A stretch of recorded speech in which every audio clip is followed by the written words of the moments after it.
जे भी पूरा अंदर सील छे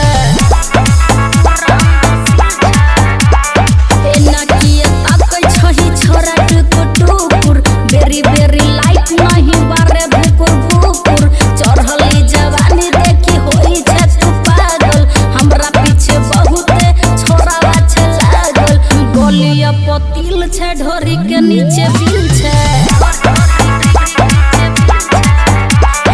देखी के सनैक जे भी पूरा अंदर सील छे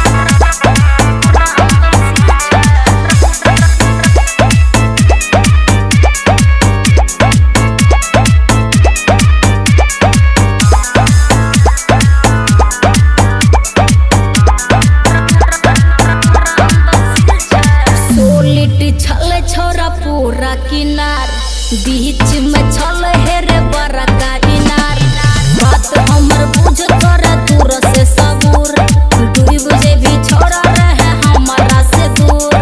गलिया पतिल छे ढोरी के नीचे बिल छे हेरे देखी के सनैक जे भी पूरा अंदर सील छे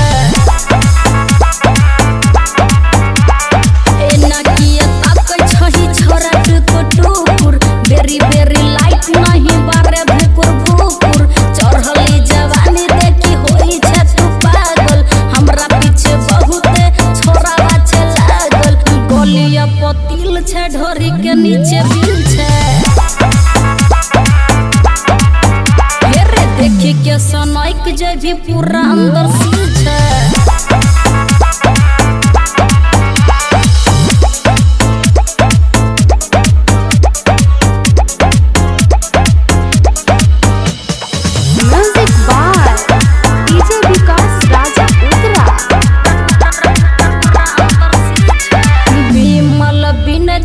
सबूर विकास छोरा मजा देबो भरपूर बिना रे पैसा के होई नै छे काम हमरा जवानिया के बहुत छे दाम गलिया पतिल छे ढोरी के नीचे बिल छे हेरे देखी के सनैक जे भी पूरा अंदर सील छे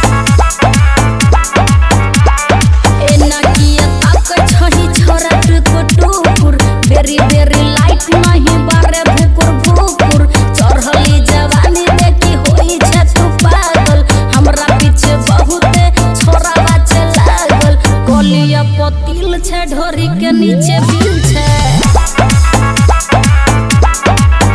हेरे देखी के सनैक जे भी पूरा अंदर सील छे साधना रिकॉर्डिंग स्टूडियो राजा सोनवर्षा।